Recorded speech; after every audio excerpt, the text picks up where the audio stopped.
Team तामीर या संस्थेतर्फे 10वीतील गुणवंत विद्यार्थ्यांचा सत्कार सोहळा आयोजित करण्यात आला. कोल्हापूर जिल्हा मुख्याध्यापक संघात झालेल्या या कार्यक्रमात प्रमुख पाहुणे म्हणून महाराष्ट्र राज्य खासगी प्राथमिक शिक्षक सेवक समितीचे राज्याध्यक्ष भरत रसाळे उपस्थित होते. कार्यक्रमाच्या अध्यक्षस्थानी शिक्षक नेते दादा लाड होते. यावेळी बोलताना भरत रसाळे यांनी सद्गुणांचा सन्मान करणं ही आपली संस्कृती असल्याचं सांगितलं. या संस्कारानं प्रेरित होऊन गुणवंत विद्यार्थ्यांचा सत्कार करून टीम तामीर संस्थेनं उर्दू शिक्षण संस्थांमधील गुणवत्तेचा सन्मान केलाय. विद्यार्थी हा देशाचा पाया आहे.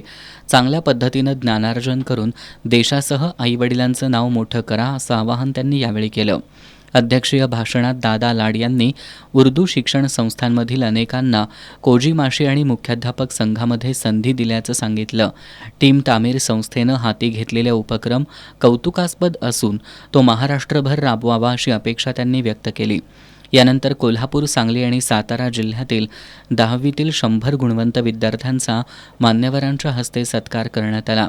या कार्यक्रमाला मुख्याध्यापक संघाचे माजी सचिव दत्ता पाटील, अखिल भारतीय उर्दू शिक्षक संघटनेचे राज्याध्यक्ष इरफान अन्सारी, जुल्फिकार मुल्ला, रईस खान, इब्राहिम लक्ष्मेश्वर, मुख्याध्यापक संघाचे संचालक माजिद पटेल, संचालक रवींद्र गुरव, मुस्लिम बोर्डिंगचे शाळा व्यवस्थापन चेअरमन रफिक शेख यांच्यासह संस्थाचालक, मुख्याध्यापक, शिक्षक, शिक्षकेतर कर्मचारी, विद्यार्थी, पालक मोठ्या संख्येनं उपस्थित होते.